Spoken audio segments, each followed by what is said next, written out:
Hi guys, how's it going? Okay, so today's been a fucking busy ass day, honestly, over here at the Dana residence.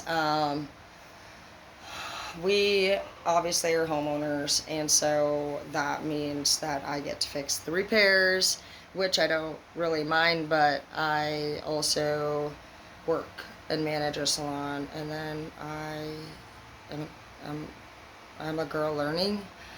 I'm tired. I actually worked I feel like kind of hard today. I can't tell what it was exactly that I feel, but I do feel like I accomplished a lot.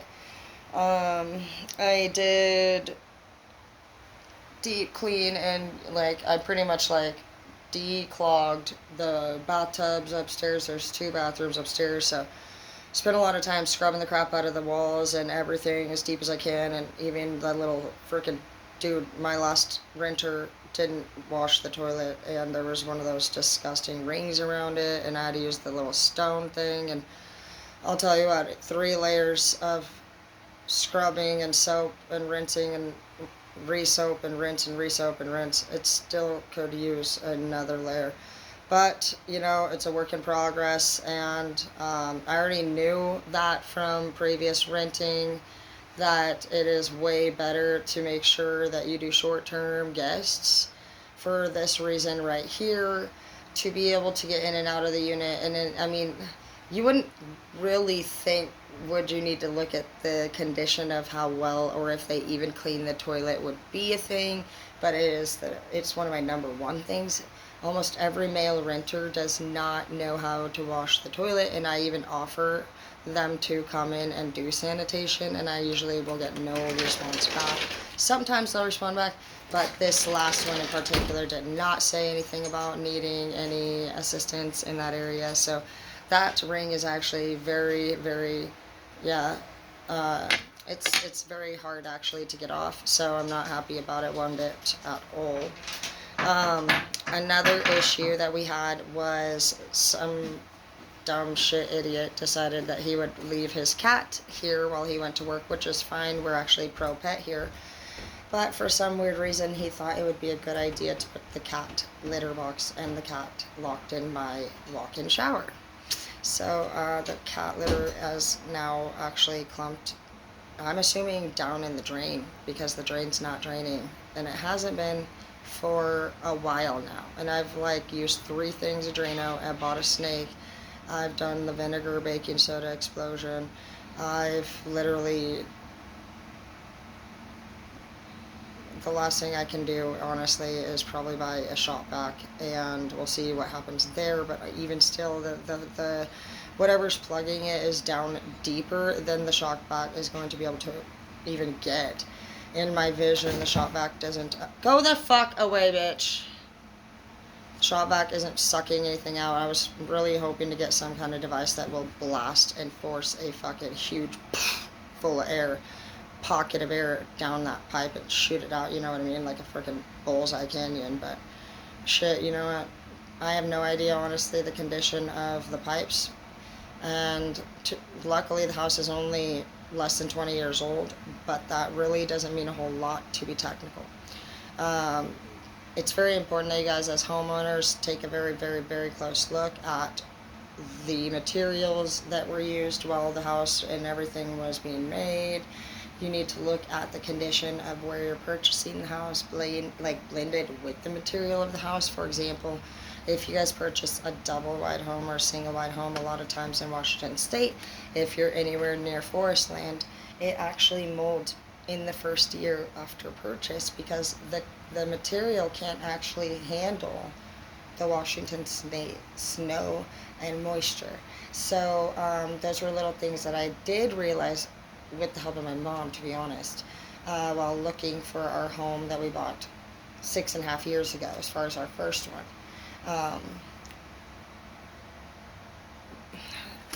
And that's what's honestly, we've been through so many random, amazing ups and downs. And this house became an idea of mine back in 2016. Some of my friends, they ended up getting their first home, and they ended up paying less for mortgage a month than they were for rent. and the house was humongous, and I was inspired, basically.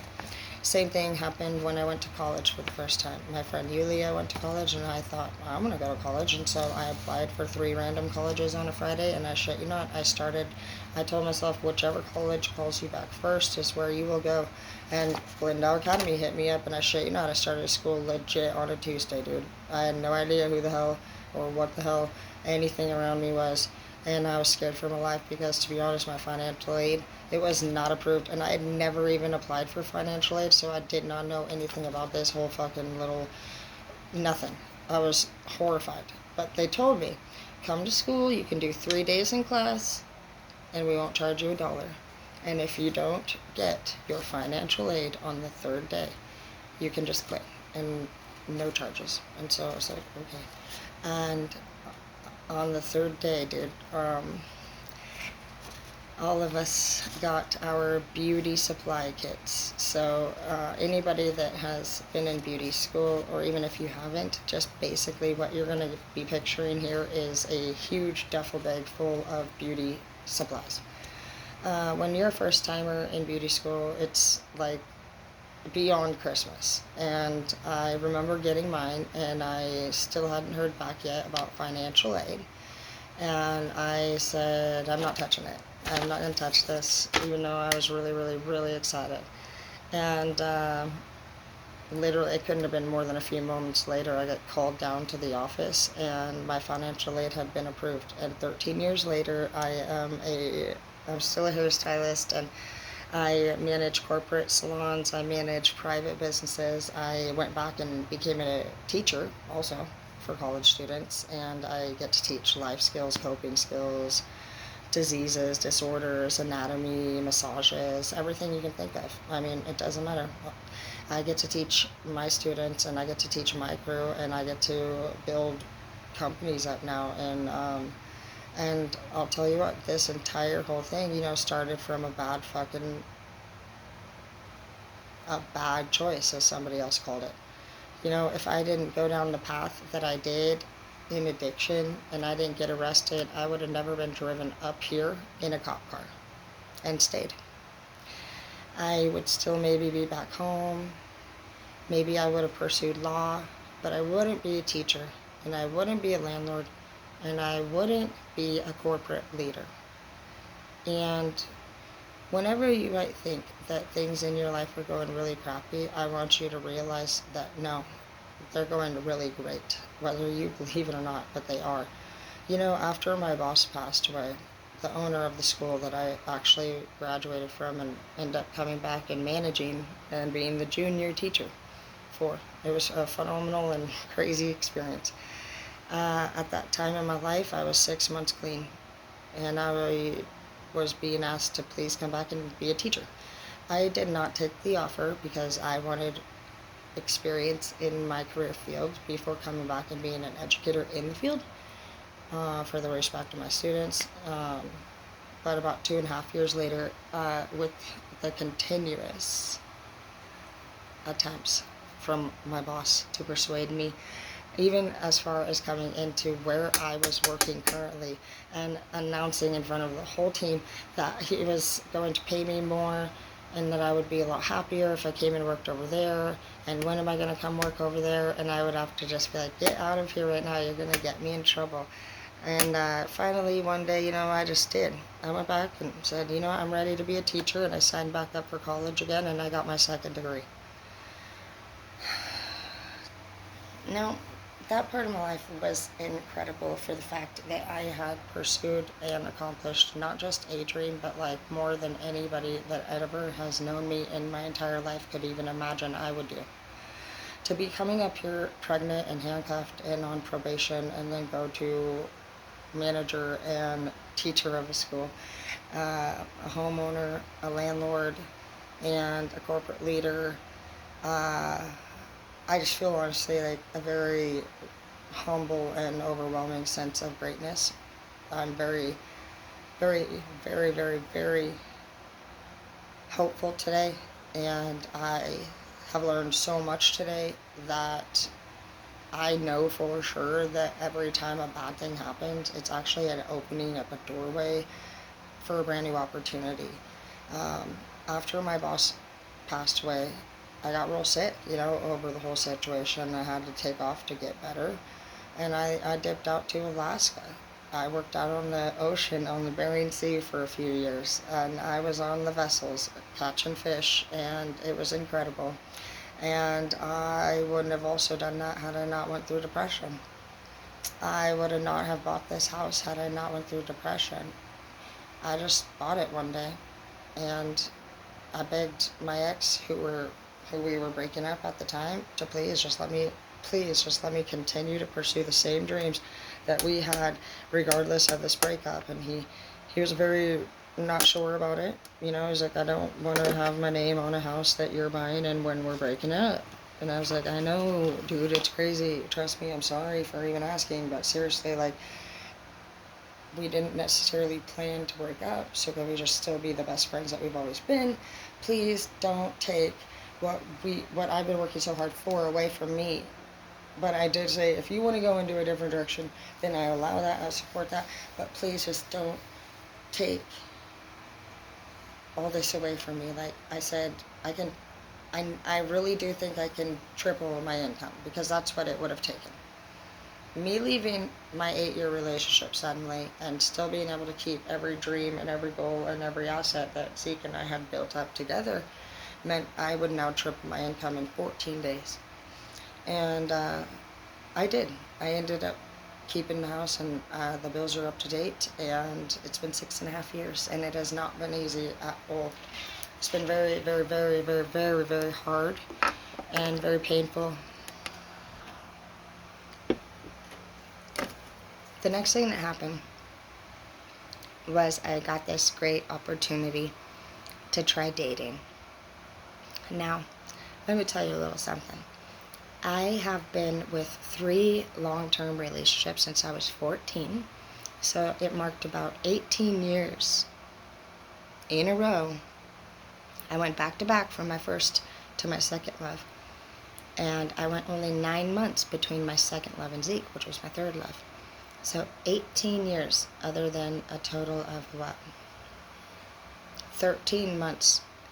And those 13 months, I was definitely going through a lot of heartache and break. I was a young person, and in my opinion, when they say you don't even know what love is, I think we love the hardest and the deepest when we're younger. I was going through so much. I was a young mom. I was legally involved. I was losing my kids to the state. And I was in love with somebody that, at the time, didn't know how to love themselves. And I didn't either. I was all caught up in wanting love and expecting love. I hadn't actually ever really sat down and really actually made out my plan. What does your love plan really look like, guys? I've never made one before. But when I talk about it, it sounds so much different than when I talk about it during other times. And I've been catching on to that lately. And that's where I've been taking things so much slower now. Now, when I tried dating, I ended up with a Chris Dempsey for off and on probably 8 months. Not really the best thing for me, but it was entertaining. He was a wannabe UFC fighter, and he practiced jiu-jitsu. I hate the word now, because all this bitch ever did was jiu-jitsu, that pull right there, and he never actually hit it. And I'll tell you what, I have zero respect for him, because he laid on my couch for the whole 2-3 weeks in between fights. And then when he was broke, he was like, oh, I'm going to sign up for this fight against Bubba. And I'm like, what do you mean what are you talking about? Like, don't fucking do that, because you didn't even train. And he was like, I'm fasting. You better fast your fucking bitch ass out of my house right now, so fast that fucking I'm going to close my eyes and you better be gone. No, he would literally be lazy. He was a roofer, and not just that, but he was a roofer half of the week, and the other half he must have been downtown at the bar or something. But long story short, he taught me so much. This guy would literally blatantly actually announce all of his bullshit lies. And it could have been an example like this. I don't use Lysol. I don't use Gain. I don't use pot. We will not be smoking menthol cigarettes. I will not eat soup. I'm allergic. And so it's like, it's a very detailed, descriptive, I will not list. And so, like, of course, you know, this is my first relationship after, this is my first time dating. I don't know shit about this world. I also don't know much about Spokane dudes. And they're weird. Spokane dudes are fucking ridiculous. They actually believe not only do they deserve to live with you for free, but you should buy them a brand new outfit. And the outfit needs to consist also of a new pair of Jordans. Even worse, they are the type of dumbasses who actually will have both their girlfriends that we didn't even, this is actually a true story. Me and Nikki, hi Nikki, we end up being friends, and Travis is single. He even dated a second girl named Tara. And then he literally tried to hit me up and was like, I got your name tattooed on. Bro, everybody knows that you were with, like, Tara over in Ohio. Please stop, dude. You poor thing.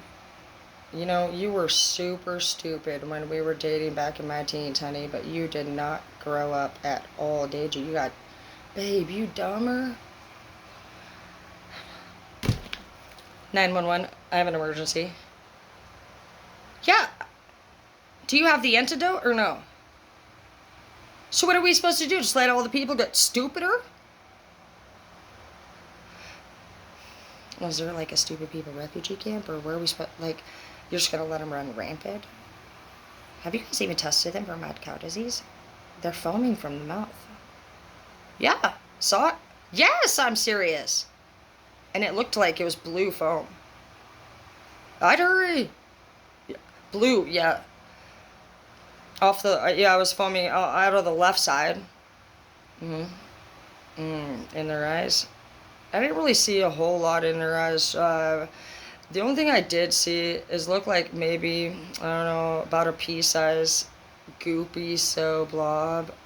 But it kind of looked like clear snot. It was thick. It was kind of like if Vaseline was like stuck to their eye. So I don't think they were contagious, because isn't contagious not actually green, not clear? It's not normal for that kind of snot to come. Well, fuck, you better hurry up. Can you please send scraps on these bitches? They're running loose, dude, I'm serious. Yes, you need to hurry.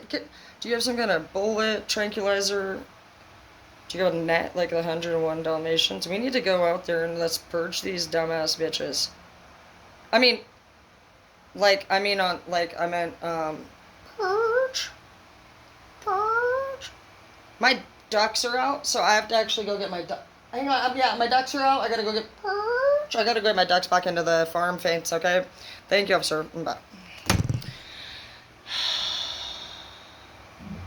So you actually want to know an actual true story? So when I was a young buck in the industry, I obviously was a villain. I've changed. Something that we used to do was prank the fucking crap out of all of the police officers in Grant County, in Ephrata and in Soap Lake. Hi. So one of the things we did to Rowdy, hi Rowdy. Rowdy, I would honestly, I don't really care if you see this ever, because can we just please talk about the fact that you and Karen, you remember Karen, right? The other police officer. Why were you two renting a hotel room in the same hotel me and James were in? You two were married. Not to each other.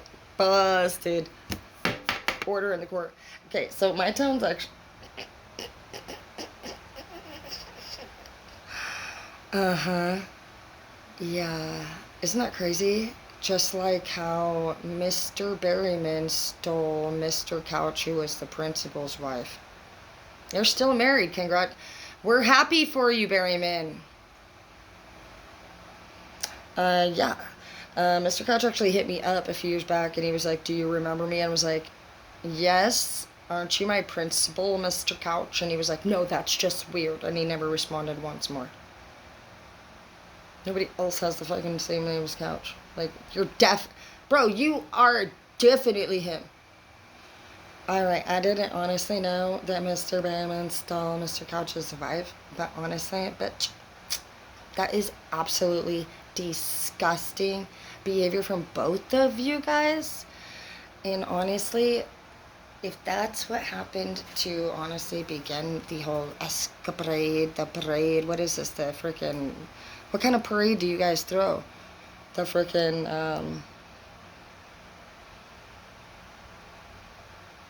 I don't know, I'm gonna have to make up a name for all this whole Grant County screwing each other's wives and husbands and sneaking around and getting hotel room shit, honestly, and in the school district. And how in the hell did you expect any of us to actually be able to concentrate? Can somebody please tell me where Mr. Lamb is? He was the amazing one. So Mr. Lamb was Southern, and he would say this while he was teaching us basketball practice. Bloody fucking Christ! Get down the court now! Bloody Christ, get down the court now. He would also say, we had this guy named Juan, and he was in our class in 7th grade. And he would always say, can everybody please pull out one piece of paper and one pencil? Thank you. Don't worry, he was not just racist. He actually talked shit to me too.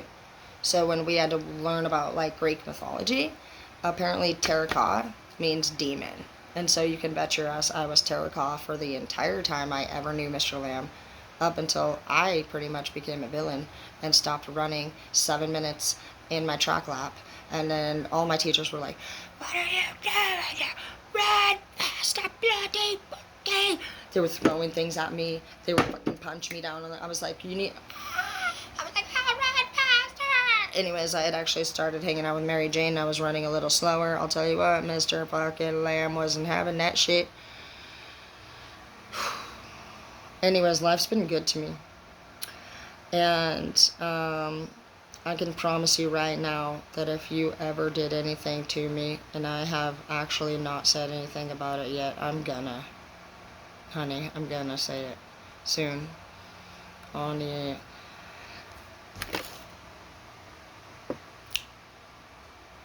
Okay, hang on. What is that song? I was hearing the American Funniest Video song. Oh, America, America, this is you. The lie detector determines that you are a fucking liar. Now, some of you can possibly escape justice if you pay me money or if you offer me a gift. And I do like presents, so... I'm always open to barters and trades, so if you wanted to meet up with me and you wanted me to sign off your freedom with my blooded finger, if you bring me the perfect amount of cash or a present or diamonds, you know, maybe a boat, I really like new tires, like for... makes me want to take a back road. Anyways, yeah, so what I'll do is I'll make an agreement that if you've ever had a situation with me and we've not had it resolved, it's like totally up to you. You can hit me up, you can try. But it doesn't matter. There will be no hitting me up and getting any forgiveness for free. So at this point, basically, since I'm actually having to announce that you still owe, that I'm basically like still coming for you, like... I'm just showing you one last little dose of mercy because, you know, I have so many people, honestly, to take care of that you just might have a couple more minutes of extra time to change your mind on this, and you just might realize, like, you know what? I don't want no problems with her. You know, as stupid as I used to tell everybody that she was, she's kind of looking really fucking smart right now. Do you need to look smart to actually be one of those things? Isn't that interesting how I can be very fucking goofy? I'm a full-blown villain, sexy as a beast, and a corporate leader, and a teacher. I teach your kids. I drive the 2-3-tone car with the hood lifted, and you'll be like, there's that fucking tweaker neighbor again. No, that's your kid's teacher. I'm the one that just cut your mom's hair, and you paid me for it. So don't judge people by how they look. Don't judge people by how they act. Honestly, because we chameleons of society. And today, you know, I'm literally just got my letters back from the Department of Treasury, which regards, you know, my first property taxes. And also for my home that I purchased, I've already over doubled the value. So I have 2 pieces of land right now currently, and just last year my second piece of land was worth 40,000, and now it's already worth 60. And when I bought my home originally, it was worth 200,000, and now it is officially up to $410,600. So over doubled. And again, as some of you guys heard earlier, if you watch my reads from above, I have contacted the IRS, and we have already filed taxes for this last year, and we are requesting all of my transcripts for every little square inch of anything I've ever done, and we're going to make sure that all of our T's are crossed and our I's are dotted, and we are actually about to get our 4th business license. I'd say 2 months or less we should have it up and going. This new business license will be in addition to all the other cool things that we have going on, but this will allow me to actually make money from my videos. YouTube, I will be making money from, as well as OF. So as soon as we have that established and properly up and available, I will give you guys the information for those, and hopefully I can see you all there as subscribers. And just know that there's nothing in this world that you cannot accomplish. And when times get hard, get stronger, because it's either them or you, bro. I'm not losing.